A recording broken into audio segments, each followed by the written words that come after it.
कि मैं एक पॉलिटिकल लीडर जो है जिसके जराइम की फहरिस्त एक लंबी पड़ी हुई है, जो मुल्क के ऊपर हमलावर है, जिस पर इल्ज़ामात हैं, मैं उसका मुकदमा भी लड़ूँ और मैं ये कहूँ कि हाँ मैं गैर जानिबदार भी हूँ। मैं ऐसी तैसी भी करूँ एस्टेब्लिशमेंट की, फ़ौज की, उस पर इल्ज़ामात भी लगाऊँ और कहूँ नहीं मैं तो गैर जानिबदार हूँ। देखें, किसी को एतराज़ है मेरे फ़ौज के साथ होने पे तो होता रहे एतराज़। मैं अपनी फ़ौज के साथ खड़ा हूँ, मैं अपनी रियासत के साथ खड़ा हूँ, मैं अपने पाकिस्तान के साथ खड़ा हूँ। मैं नहीं खड़ा इराक़ के साथ, मैं नहीं खड़ा इसराइल के साथ। नजम वली मैं नहीं बोला, सुन ले, अगर मैं भी नहीं बोला, सुन लेना पंजाब न्यूज़ के जवाब से लेके बाकी सारी बातें सुन लेना। नजम वली साहब सुन ले, नजम वली साहब सुन ले। मुझे साद रफीक ने क्या नाम है रेलवे में नौकरी नहीं दिलाई थी, मैं तालीम पे गया था। और सुन लेना, कौन सी तालीम पे गए थे आप? मुझे पता है शामिल करके तनख्वाह क्रांति मिलती है, मुझे पता है। मेरा लेवल नहीं है तुम्हारे जैसे लोगों से बात करने का। तुम्हारे जैसे लोगों के साथ मेरा लेवल नहीं बनता। पैसे लेने वाले, तनख्वाह लेने वाले नहीं करो, लोगों से नौकरियां लेने वाले, तुम्हारी क्या हैसियत है? तुम मेरे से बात, मेरे लेवल पे बात करोगे? ये आप ऑनर कीजिएगा जी, ताकि लोगों को असल चेहरे नजर आए। असल चेहरा तुम्हारा क्या है? नाज़रीन काम, आपने मुख्तलिफ शो देखे होंगे जिसमें लड़ाई मार कुटाई से भरपूर आपको एंजॉय करने के लिए चीज़ें मिली होंगी। आज आपको मैं एक ऐसे ही शो पे लिए चलता हूँ जिसमें नजम वली, खैर ये शो तो पूरे का पूरा यानी ये समझ लिया आपके, यानी एक इसार राना जो है वो बेचारा 3-4 जो नून लीगी जो लोग हैं या पटवारी कह लें उन्हें, उनका मुकाबला करता हुआ नजर आता है आपको। आप ज़रा ये वीडियो देखिए, फिर इसके ऊपर बात करते हैं। जी असल मैं आता हूँ वापस आपके राणा साहब में आता हूँ। पाकिस्तान जी राणा साहब ने बड़े सवाल रखती हैं अयूब साहब आपके सामने कि अगर इमरान खान साहब ने कंप्रोमाइज़ करना होता तो वो भी कंप्रोमाइज़ करके बाहर चले जाते, उन्होंने तो पाँव नहीं पकड़े। दूसरा ये जो राणा साहब की राय है कि अगर अदालतों का फैसला नहीं मानेंगे तो फिर अब क्या करेंगे, और अगर किसी को माफ़ी मांगने पर आप छोड़ देंगे, बाकी बात तो बड़ी दुरुस्त है, तो फिर उसके बाद इसका मतलब ये है कि आपके मुकदमात जो हैं वो सही नहीं थे, माफ़ी पर आप उन्हें क्यों छोड़ना चाहते हैं? तो पहला सवाल कि क्या इमरान खान साहब ने माफ़ी मांगी या नहीं मांगी, लेकिन अंदर से मिन्नत तरला किस्म का वो कर रहे हैं, पैगाम भिजवा रहे हैं और मुसलसल भिजवा रहे हैं, लेकिन उनको आगे से कोई रिस्पांस नहीं मिल रहा। जब रिस्पांस नहीं मिलता तो फिर उसके ऊपर जाहिर बात है उनके पास कोई चॉइस नहीं है। और ये वो बात मैं आपको बता रहा हूँ कि बड़ी ऑथेंटिक मेरी इन्फॉर्मेशन भी है और मैं इसको बिल्कुल ऑन करता हूँ। आज नहीं, साल बाद, 2 साल बाद भी मैं जो बात है, इसार राना साहब एक सीनियर जर्नलिस्ट हैं, मैं इनके सामने जो है वो अपने आप को लेट डाउन नहीं होने दूंगा इंशाल्लाह। और ये जो बात मैं कर रहा हूँ ये इंशाल्लाह ये भी इसकी तस्दीक करेंगे कुछ अर्से के बाद। अच्छा, दूसरी बात जी कि इमरान खान साहब जो है वो अगर उनको माफ़ी जो है वो दे दी जाए, अगर वो 9 मई पर पब्लिक अपॉलॉजी कर लें तो फिर क्या उनकी माफ़ी हो जाएगी? जी नहीं। पब्लिक अपॉलॉजी के बाद कन्फेशन होगा कि जी हमसे ये गलती हुई, आए आगे बढ़े। तो आगे बढ़ने के लिए, पाकिस्तान को आगे ले जाने के लिए ये एक मैंडेटरी एक कंडीशन है जो कि एस्टैब्लिशमेंट ने रखी है। मिसाल के तौर पर किसी मुकदमे में अगर उनकी जरूरत तो फिर किसी नए मुकदमे में उनकी गिरफ्तारी नहीं होगी। तो ये कुछ इस तरह की चीजें हैं जो आपको समझने की जरूरत है।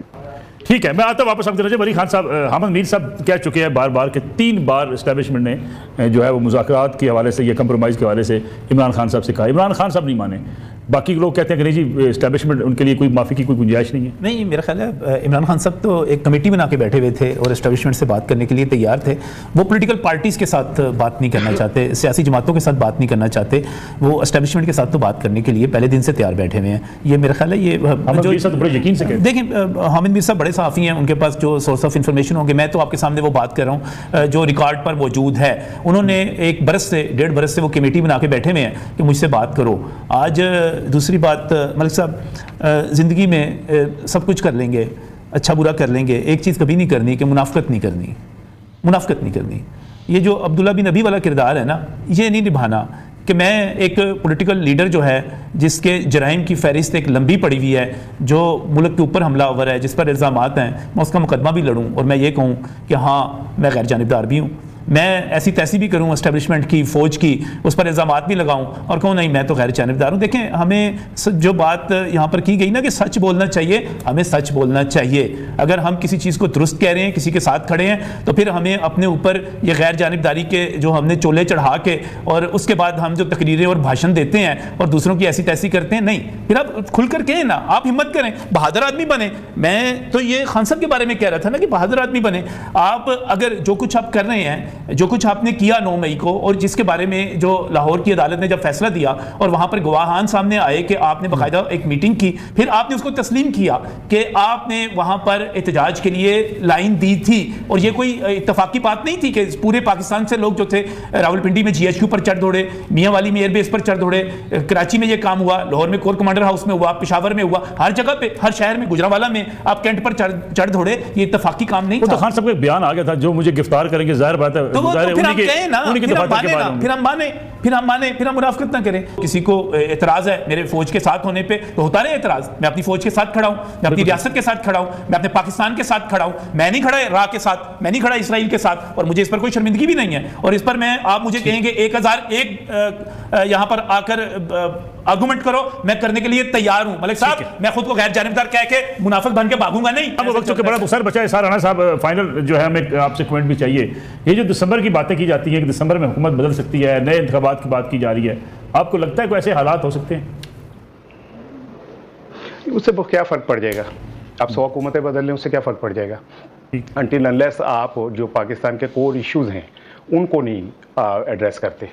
और दूसरी चीज़ ये है कि मैं तो भाई तजियाकार हूँ, मैं किसी सियासी जमात का कोई तनख्वाहदार तो हूँ नहीं, ना नौकरियां लेता फिरता हूँ, और ना मैं कोई इतना बड़ा हूँ कि मैं कोई इतने बड़े बड़े अब्दुल्ला बिन अबई जैसे वो दूँ। इन जैसे मेरा ख्याल है कि इस तरह के हवालों ने पाकिस्तान का चेहरा बिगाड़ा है, और लोग पेट्रोल छिड़क के आग लगा के वीडियो बना के नारे मारते होते हैं। तो मैं तो सर मुनाफिकत नहीं करनी मेरे भाई, मुनाफिकत नहीं करनी। नजम वली मैं नहीं बोला, मेरे सुन लें, सुन लेना पंजाब न्यूज़ नजम वली साहब सुन लें, सुन लेना नजम वली साहब सुन लें, नजम वली साहब सुन लें। मुझे साद रफीक ने क्या नाम है रेलवे में नौकरी नहीं दिलाई थी, तालीम पे गया था, और सुन लेना कौन सी तालीम पे गए थे आप? मुझे पता है काम की मिलती है, मुझे पता है। मेरा लेवल नहीं है तुम्हारे जैसे लोगों से बात करने का, तुम्हारे जैसे लोगों के साथ मेरा लेवल नहीं बनता। तुम अभी बच्चे आपको तुम्हारे अंदर आग जल रही है ना, मुझे अंदाजा है किस चीज का अंदाज तुम्हारे अंदर आग बल रही है। तुम्हारा लेवल ही नहीं है, मैं तुम्हारे मुंह नहीं लगा चाहता, सुन ले, मेरा तुम्हारा लेवल ही नहीं है। आपने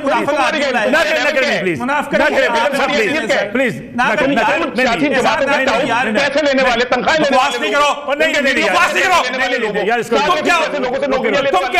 तुम्हारी क्या हैसियत है? तुम मेरे से बात, मेरे लेवल पे बात करोगे, मेरे लेवल पे बात करना चाहते हो? ना करो। एक बार नजम साहब सुन लेना, एक मिनट नजम साहब सुन लेना यार, प्लीज सुन लेना नजम साहब, नजम साहब एक मिनट सुन लेना, नजम साहब एक मिनट सुन ले जी। सारा साहब ये आप ऑनर कीजिएगा जी, ताकि लोगों को असल चेहरे नजर आए। असल चेहरा तुम्हारा क्या है? छोटी छोटी बच्चियों पे बिकने वाले छोटे से खलीलुर रहमान का और तुम्हारे स्कैंडल में बताने शुरू कर दूं।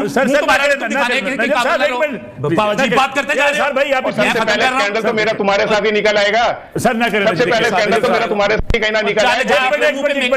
मेकअप करवा के जाओ नहर पे खड़े होने वाले, और ना जाओ नहर पे खड़े होने वाले अभी देख शक्ल देख, तू स्कैंडल निकालेगा मेरा, तू स्कैंडल निकालेगा मेरा, अपनी शक्ल देख यार, और तू लिपस्टिक लगा के नहर के पुल पे खड़े होने वाले, और तुम्हें मलिक साहब ने तजिया करके तौर पे ले लिया, ब्याह शायद से लेके हर जगह जलील होने वाले। जा यार मलिक साहब ज़ाती कोड के नहीं करना चाहता यार। तुम कहाँ के शतीर हो, तुम कहाँ के शतीर हो यार? एक मिनट, तुम्हारी औकात क्या है? मेरी औकात क्या है? एक मिनट मेरी औकात क्या है? तुझे जो पंजाब यूज़ की सुने जरा, इसको क्लर्क के तौर पे निकाल दिया गया और इसको रखने को तैयार नहीं है। सर एक मिनट बात करते हैं सर, एक मिनट मुझे प्लीज, क्लर्क रखने को तैयार नहीं है।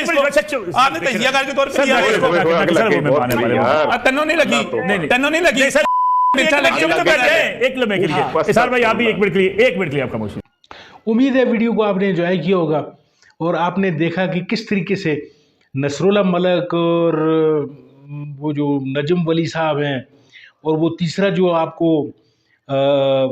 हसन अयूब जो है, ये यानी ये तीनों की तीनों जो ऐसी कम्बिनेशन इसने नसरुल्लाह मलिक ने बनाई, ये तीनों के तीनों जो है वो पटवारी इकट्ठे थे इस प्रोग्राम में। और बज़ाहिर तो ये प्रोग्राम लग रहा था, लेकिन बेचारे इसार राना को इन्होंने घेरा हुआ था। फिर आखिर उसने जेच आकर तंग आकर फिर उसने ऐसी ऐसी बातें की कि आपको फिर यानी मज़ा आया होगा। और ये भी बड़े दिल कुर्दी का काम होता है नाज़रीन काम, ये जो हाज़िर ये इनको जनरल ही समझ लें, ये जो तीनों बैठे हुए थे, यानी बड़े ताकतवर शख्सियात हैं। जो हुकूमत है ये इनके इशारों पे चल रही है या ये उसके इशारों पे चल रहे हैं, कुछ समझ ये भी नहीं आती। तो बड़े ताकतवर ये तीनों लोग हैं, यानी नसरुल्लाह मलिक को, हसन अयूब को, वो नजम वली, वो तो बिल्कुल पिट्ठू है नून लीग। और आजकल जो नून लीग के जितने भी पिट्ठू होते हैं नाज़रीन काम, वो बड़े ताकतवर भी होते हैं, इनसे ज़रा बच कर ही रहना पड़ता है। तो इसार राना ने जो है वो जो ठीक ठाक इनकी ठुकाई की है, और नजम वली को तो उसने बिल्कुल यानी आसरा नहीं किया है उस पर, नजम वली पे। और बाकी आपका नसरुल्लाह मलिक को अगर आप देख लें तो इसका काम ही है कि यानी ये माचिस की तीली जो है वो लगा देता है और फिर ये आग का तमाशा देखता है कि ये किस तरफ जाती है। और हसन अयूब जो है वो तो आपको पता ही है कि यानी मज़े लेना उनका और चीज़ें देखना। और एक ऐसा यानी ये एक प्रोग्राम जो है, ये नेशनल मीडिया है हमारा, डीओ न्यूज़ है, इस पे जो है वो रात का ये प्राइम टाइम शो है, इस पे ये हालात बने हुए हैं कि ये रात को जाकर एक दूसरे पे कीचड़ उछालते हैं, और फिर रात को ये अपनी ये जो पूरे का पूरा प्रोग्राम है, ये क्लिप पूरा जो है ये इसने नजम वली ने मरियम नवाज़ को के किसी सेल को भेजा होगा कि ये देखिए मैडम मैंने कैसे जो है वो जो तहरीक इंसाफ वाले जो है, इनको एक नाम भी देते हैं तहरीक इंसाफ वालों को, वो आपको पता है कि मैंने फ़लाने को जो है वो कैसा टफ़ टाइम दिया है। तो ये इनकी कुल औकात होती है। तो बहरहाल एक वीडियो नज़रों से गुजरी, मैंने कहा चले आपसे शेयर करता हूँ कि किस तरीके से ये मीडिया पे क्या क्या सूरत हाल हो रही है। यहाँ तक वीडियो देखने का आपका बहुत बहुत शुक्रिया। अगर आप चैनल पर नए हैं तो इस चैनल को ज़रूर सब्सक्राइब कीजिए ताकि आपको इसी तरह की वीडियोज़ जो हैं वो मिलती रहें। मिलते हैं आपके साथ किसी और मौजू में, किसी और वीडियो में, तब तक के लिए दीजिए इजाज़त। अल्लाह आपका आमीन।